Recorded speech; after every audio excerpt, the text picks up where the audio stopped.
welcome to my dressing room and to the theater. Oh, this has been a great day in my life, and I want to share with you some of the inspiring hours of this day that I've loved and that I'll never forget. So visit with me a little while, will you, before curtain call? Oh, how I wish that you could have been with me this afternoon and felt with your hearts what my heart felt when I saw what your March of Dimes money is doing in one of the great respirator units and hospitals in this country. It's the hospital called Rancho Los Amigos, Ranch of the Friends, where drama, far beyond the power of playwright or actress, goes on day after day, night after night. The human fight against pain, the human fight against the pain of polio. My heart gave a great leap when I opened the door of that cathedral, built to combat suffering. And my mind flew across the country to another respirator center, so small, but so courageous, the Mary MacArthur Respirator Center in Wellesley, Massachusetts, named for my daughter, the first of a dozen such centers that you have made possible. Here in Los Angeles, the fight to bring the victims of polio back to almost normal living goes on with a pace undreamed of a few years ago. For here in the Los Angeles area, as in many parts of the country, polio has struck again. And as you learned the tragic story, you responded with generosity of heart, a generosity which grew in your hearts as your hearts grew great with understanding and compassion. My guide, your guide, was a young girl who has called this hospital her home for more than 12 months. Karen is 14, only 14. Such a wondrous age to be, already dreaming of glory to come, first party dress, first dancing slippers, completely equipped with wings. Such wonder Karen may never know. What she has known intimately is the iron lung, the rocking bed, and then, because the care you helped pay for was constant and good, at long last, the wheelchair. She introduced me to her friend Jeff, who missed one thing most in all his imprisoned world: laughter, his own laughter. For the iron lung can breathe for you, but it cannot laugh for you. Yes, I found young Jeff friendly and smiling, the next best thing to laughter. And I found him so interested in the polio vaccine he had heard about. Would it work? Would it keep polio from hurting other boys and girls? Could he hope that the day was near when his sister might be free from the threat of crippling polio? I told Jeff that all his hope was justified, that he could and should let his hope grow even stronger. I told him about the almost incredible amount of work now going on to evaluate the history-making vaccine field trials. I told him, too, that a lot of vaccine was being stockpiled against the hour when the final word of its work would come to us. Vaccine held in reserve for easy access, so that not a day would be lost in getting it to all parts of the country. At the sight of little Jenny, I felt, as I'm sure you would have too, a rushing surge of pity. Felt too a raging indignation at the thought that for her, any vaccine would come too late. She's one of the new polio patients, stricken at the very time when hope of final victory over the disease is so high. And the bitter irony is that in many a home across the country, even where you and your children live, polio will strike again and again because we cannot stop it just yet. Just as it did here long, long ago, struck at a young woman a month before her baby was born. Her little boy is a healthy youngster, and as happy as a child can be who has never known his mother's arms holding him close. For little Lane was born in an iron lung, and his mother has never been able to leave the smallest delivery room the world has ever known. But she's alive, and alive with hope you have given her, that someday she may be able to make those terribly important steps that will bring her home again. The rocking bed, the chest respirator, and the wheelchair. I wonder if you know how many thousands of young men and women have been severely stricken with polio during the past few years. The dangerous to life bulbar polio, so much the most expensive to care for, and almost all of them dependent on you, on what you give to the March of Dimes. Mary knows what you're doing for her. I didn't have to tell her. She knows the miracle of having friends she has never seen, and you must continue to be her friends, and the friends of thousands like her, as together we do all within our power through your National Foundation to help return them to their real homes.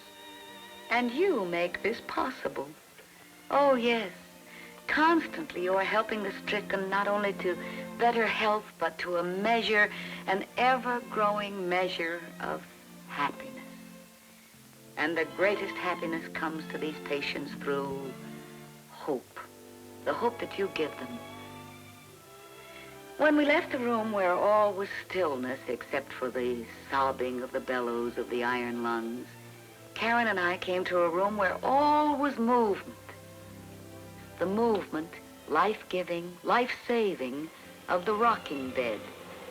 This rocking bed was designed not at the desk of a furniture maker, but in the searching mind of a medical scientist.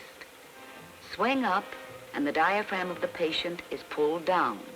Swing down, and the diaphragm is pushed up.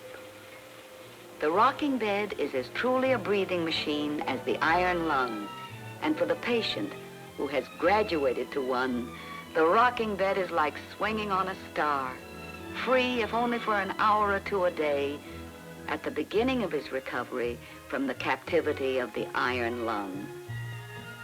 The greatest decency man is capable of, putting his mind to work in an effort to save another's life, is responsible for this piece of equipment.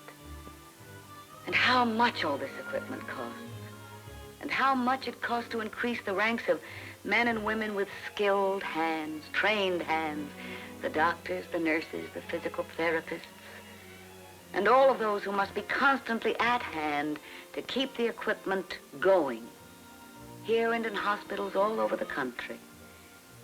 And your March of Dimes money is truly merciful, helping polio patients to really live as well as just stay alive.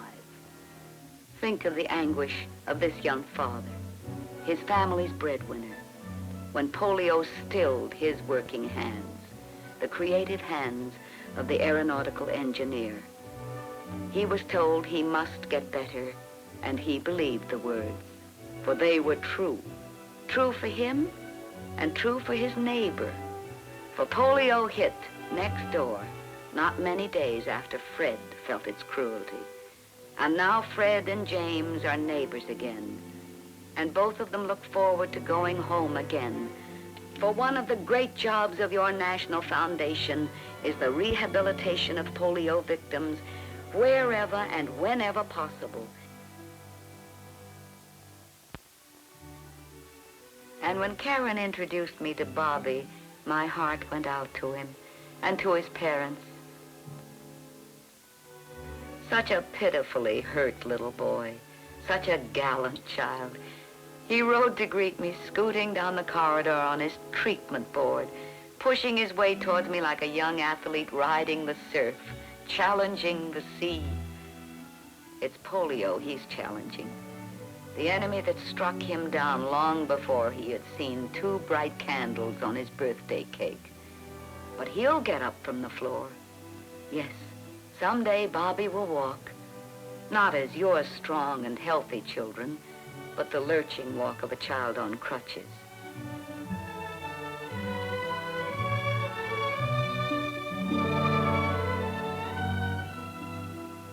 You know what Karen said to me as I was leaving? God be with you. Yes, God be with you, with all of you who are on the side of the angels. You saw with me only one of hundreds of hospitals where the country's polio-stricken lie, where the country's polio-stricken strive to get well, to go home again, to live again, even as you and I live. A vaccine will come, oh yes. But if it should come, even as I speak to you now, it would come too late for so many, so very many. I know that when you are asked to join the March of Dimes, you will join. And you'll keep on the march and in the march as long as your dimes and dollars are needed. Curtain call, Miss Hayes. Oh, thank you. Come with me now into the theater.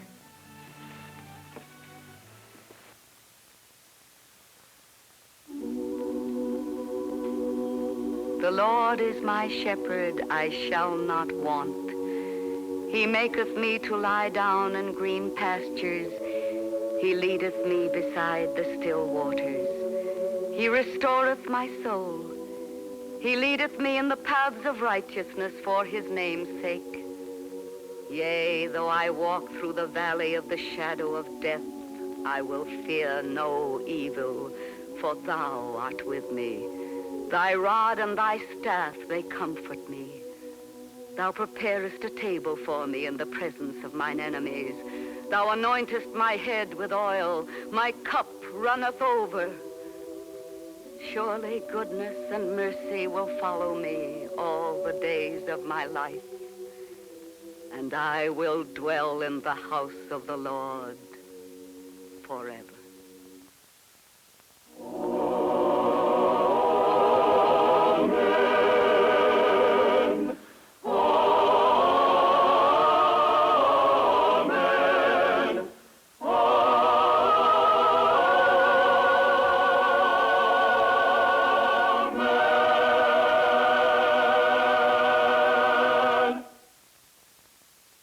Dear friends, give generously.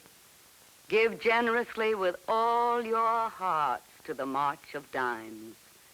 For just before I left the hospital, I made a promise. I told them, because of you, they shall not want.